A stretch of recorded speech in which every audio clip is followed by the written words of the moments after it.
It's Friday, Feedback Friday, the feedbackiest day of the week. It's Feedback Friday, and I'm going to focus on 2 out of the 3 videos as Feedback Friday. Again, I've got to make this kind of quick because of time constraints I am having. I have had very, very busy few weeks. You may have seen on Twitter my ongoing epic saga trying to deal with Adobe over a billing problem. Fun times. That was sarcastic. If you like this sort of content and the amount of respectful disagreement that's coming up in this video and the dialogue that is about to ensue, help support this channel. Become a monthly patron, patreon.com/LeannaK, or buy a one-time Leanna Care session for someone who can use it but can't afford it, coffee.com/LeannaK. All right, so we're going to start on the empathy video because I think this sort of ties in to the stuff about manliness. The Yakuza video I just made because I like the video. I like the game. I'm going to say I like the game. If other people didn't like the game, fine. But I want to focus on other things that I think actually are useful to discuss going forward. And it starts with a question. I'm like, all right, fair. Let's challenge everything. Why is empathy held up as some kind of gold standard? Nothing gets in the way of empathy. It's just not always necessary, and you only have so much emotional energy to invest. And good question. My attitude is there is a difference between empathy and sympathy, right? Empathy is just understanding other points of view, seeing the person you disagree with as a human being. And for me, that takes nothing. That takes no emotional energy. It's just an acknowledgement of the humanity of other people, some people who are very different from you, right? Sympathy is a different thing. Just because you acknowledge the humanity of another person doesn't mean you should have to actively feel warmth or compassion. Why are you hiding, Cthulhu? Okay, Cthulhu's hiding behind a pillow back there. But, it doesn't mean you should necessarily have warm feelings towards another person. Not the same thing for me. So hopefully that explains where I'm coming from. No one is required to feel anything of anybody. And why is empathy a gold standard? The original question, just because recognizing the humanity of other people leads to better decision making regarding other people. That's all. It's a data point. All right. Okay. Thanks for the response. This was tied in, I think, kind of saying the same thing in a different way, this next comment, but here we go. I used to have a lot of empathy. Then it turned into an expectation for me to always care. Then that became manipulation of guilt and feelings if I didn't show proper care. Then it became demands for me to care for people who were entitled and privileged. Then it became rules that I couldn't say things that someone might be offended by. Then that I was required to defer to people who complained. Then I was labeled filled with hate if I didn't acknowledge an obligation to people who thought they deserved it. My empathy is pretty taxed and thin on the ground these days. There's an example of how that sort of, it sounds like they're describing the left-wing position that absolutely, completely lacks empathy for people who are not in the, ideal group that they're trying to target. There's a shining example of how a lack of empathy exhausts other people. And that's why it's always very important to have empathy. I thought that was a fair, lived experience. And that is something, this is why it's very important when you're doing any sort of advocacy, to make sure you recognize that the people you are asking to change things, recognize that it's hard, recognize that it feels awkward, really put yourself in the position of doing something that feels alien, because otherwise this is the tune out you get. So thanks for sharing. Third comment, an issue I find is artificial empathy being weaponized. Like, you have to ignore all your problems because someone has it worse. Also, ignore it and it'll go away is another way of saying, shut up, I don't care, or man up. And when I lost my temper and lashed out because nothing was done, I was the troublemaker in some of the school's faculty's eyes. My mother never punished me for it. Granted, I don't like starting fights or fighting. I never did. Edit, I like violent video games and media when they are at least not real or so over the top. I can't even think of them as real. It's interesting because I was talking to somebody this week about how we tend to treat anger like it's always a bad thing instead of sometimes, it's warranted that people are really pissed off here. And to me, that's an example of remember I said not having empathy for people leads to bad decision making. This is a shining example of it is easy and lazy and kind of bullying to always chastise someone when they get angry and when they lash out because it's inconvenient. Instead of putting yourself in that person's shoes and recognizing anybody pushed to their breaking point is going to lash out. Let's give them a little space to do that so we validate the humanity of everyone involved. And sometimes people just need a bit of time. As long as it's not over the top, as long as it doesn't cause damage, you don't want a collection of people, especially in anything intellectual, that are just emotionally checked out. It kills innovation. And again, these are people responding very strongly to situations where they experienced a lack of empathy. And when I was learning to drive, this may sound really weird as a segue, but when I was learning to drive, I was given the piece of advice by my driving instructor: right of way is something you take. It's an active thing. You don't give right away, you take right away, which means be a confident driver so people can anticipate what you're doing. And empathy is really the same way. If you want empathy, you have to make the first move. You have to set the example of giving a shit about other people. If you don't do that, you can't expect it. And that's not a criticism of the commenters here. These commenters are responding to, I didn't receive empathy, so I don't see the need to give it. And there's a lot of people feeling that way right now, which is why I'm like, maybe this is just something I'm uniquely good at, but I am fine giving people that you are a human being. And even if I don't agree with your conclusion, I completely see the feelings that got you there. And I really think that's a bridge to getting better results, because me saying I don't agree with the conclusion doesn't mean the conclusion's wrong. I just come at it from a different place. There can be multiple right conclusions, multiple wrong conclusions, right? It's very important to say, I really see how you got there. So moving on to the Manly Mondays of what it means to be a man. It got some strong reactions and I expected that. So I'm going to give some space to those strong reactions. The first one was totally getting me wrong. And I think this comment was a bit of a troll, or a lot of a troll, but I'm sure a lot of people got this wrong.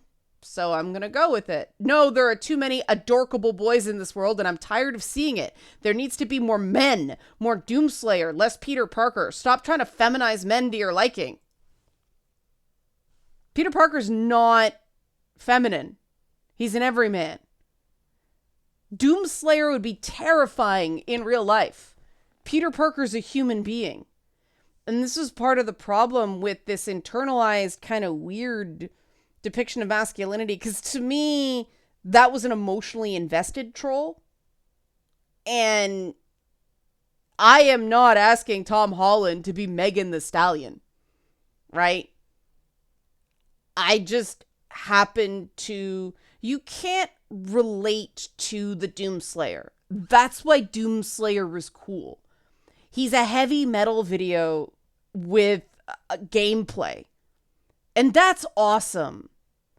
But it's not an either or. It's when things become unbalanced and there's too much of one thing. But this idea that Peter Parker is somehow feminine? Yikes. This is the sort of thing where to a narcissist, every accusation is a confession. To a troll, every attack is a read into their vulnerabilities. And anybody who thinks Peter Parker is feminine or feminized, we got more work to do as a culture. All right. Thanks for your troll. So after my initial reaction, this is another comment, I sat with it and just tried to distill the gut reaction I had with the whole rite of passage portion of the video. And it boils down to a very tired, you want me to do another test? Now, even with a freaking gender spin, so I can be officially average at that too? And while this is a me problem, it led me to another realization. We already have rites of passages and marks of becoming adults. Tons of them. You mentioned some of them. Surviving elementary, middle, and high school alone are each their individual rites. I can tell you, I take 3 days in the wilderness over another week in middle school anytime, and I hate camping. Yeah, again, that's why I started with empathy. Very real reaction. And I personally think these schooling shouldn't be this trial. And I really believe if you listen to the old Broken Clock podcast before, Mary Just and I started making a game, instead, we talked about how schools don't teach, they test. And there's very little learning. And it's interesting because I've talked to some educators and they say, yeah, but any assignment I give just for the sake of learning, my students don't do because they're not getting a mark for it. And we do have this problem where people get out into the adult world, and if they're not getting active and ongoing rewards for everything, it's like this lack of feedback. They don't learn how to assess their own worth. And that's not the same as a rite of passage. A rite of passage is not, well, you are average. A rite of passage is a simple pass-fail. You don't do better or worse at a rite of passage. You either complete it or you don't. And in most existing rites of passage, like going back to the bar mitzvah, the whole idea is that the entire community does everything it possibly can for you to succeed. It is a completely different paradigm than this testing culture that we live in, where we're going to create a hierarchy based on the outcome. That's not what rites of passage are supposed to be. They're supposed to be a marker of the strength of a society because people are getting through it. Very, very different paradigm, very, very different mindset. And hopefully, commenter, you can see how this test fatigue is real. I'm with you. I am so sick of everything being a zero-sum, pass-fail, strangely arbitrary, luck of the draw, horseshit test. I'm suggesting a complete paradigm shift away to that. And instead of challenges that make people feel just average, making the baseline good enough. Because unfortunately, we live in a world right now where average should be good enough. You should feel I am doing my part in society by being average. But now, unless you are exceptional, you are nothing. And that isn't right, because exceptional by definition is the exception. So thanks for your comment. It was longer, but I went there because I thought it made the point and it was strong. Now, another definition, an argument of definition that I thought was interesting, so I decided to read it. Here we go. A fair amount of this vlog is focused on rites of passage and the distinction between a man and a boy. These are important topics, but I was suggested it's confusing what it means to be an adult, man, woman, or other gender, and what it means to be masculine, which anyone might aspire to or not.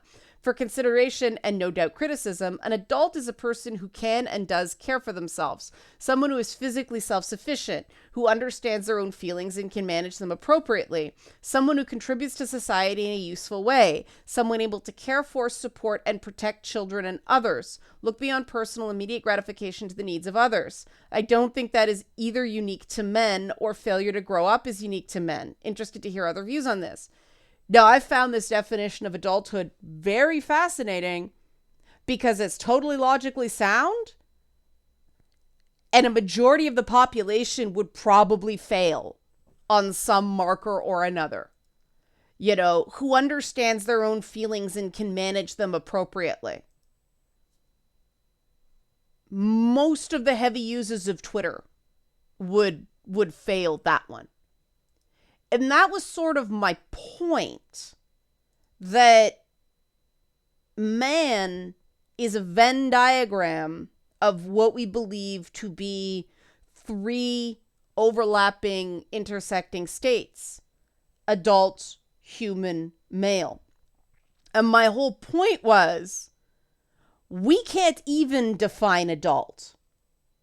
So how do we define, you know, these other things with a simple summary sentence? I mean, look how long that very valid definition of adult is. This is what I wanted people to do here. Just really get thinking about this, because yes, we should be able to define adulthood as a sort of state like that, where someone is self-sufficient and balanced and healthy.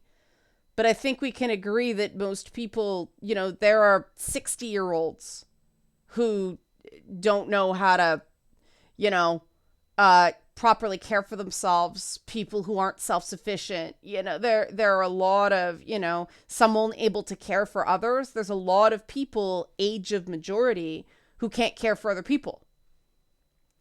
It's complicated, right? And that is a standard that should be relatively unchanging. But then we get over into masculinity standards, and we just see in measurable human history how that has changed. The example I use, just because it's so glaring, is, you know, that old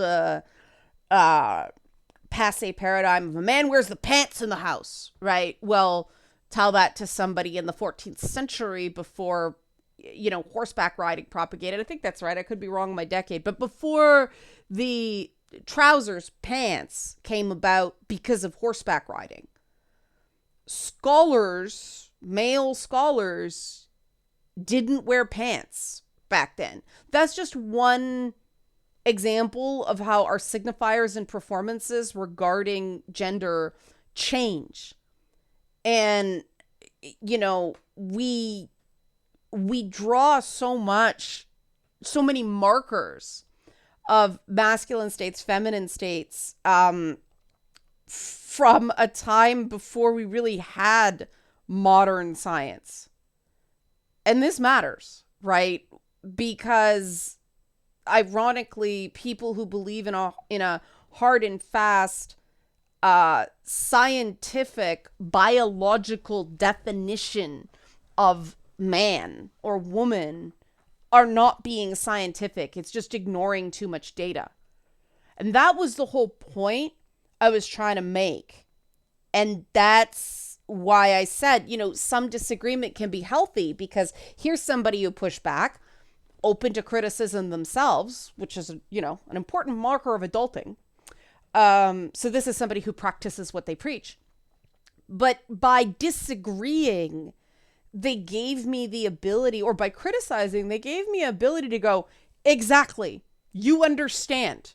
You're coming at it from a different position, but we are actually in agreement here that this stuff is not as simple as, you know, you have hit this age, you are an adult. And the reason I didn't spend a ton of time on masculinity, because I talk about masculinity every week, right? This was about what it meant to be a man. And the reason I didn't spend a lot of time on it is because I don't want to rigidly define masculinity for men. A commenter, you know, trolling, but still gave me shit for finding a different thing than the bulging muscles, super aggressive guy. They gave me shit for not finding that to be as masculine as an approachable everyman, right? And why should it be a conflict? Why do they assume that I am trying to change a paradigm by saying, I like this better? It speaks to the rigidity of culture and the fact that all these messages come out that there can only be one thing at a time. And I mean, you guys know historically part of my criticism of the Marvel Cinematic Universe has been too many meatheads, too many assholes. Let's diversify the portfolio some, right? Yeah, the meatheads and assholes can stay, but can we please get a greater, mosaic of examples here instead of everyone who doesn't meet that definition being comic relief? That I think that doesn't send any examples of masculinity that can really be emulated and still feel like an ideal, right? My whole point is Peter Parker should not be a compensation, should not be seen as a compensation for a lack of masculinity. Peter Parker should be an ideal of masculinity. And that's what we used to have back in the day before this monotheistic homogenization of things. There were different archetypes, different gods, different goddesses, and they all had different aspects of humanity. So there were different ideals of masculinity and different ideals of femininity instead of one ideal or another ideal. And then we get this whole reaction, this whole allergy to those rigid gender roles of I'm neither. And I do think a lot of people confuse performance and expression and signifiers with gender identity. And that does not mean that a non-binary gender identity isn't real. It's real. I experience it, right? It's like I don't look at women as any more the same as me as men are the same as me. It's like, y'all, I want to be friends with everybody, right? I don't see the difference there in the way some people do. And the fact that some people do see that difference is valid too. And that's the whole point, right? That identity should not force us into conformity with a performance, right? I'm not gonna just stop wearing makeup all the time and cut my hair, in a more androgynous way just because the same different game isn't normal for me, isn't the typical thing. It's not the same thing.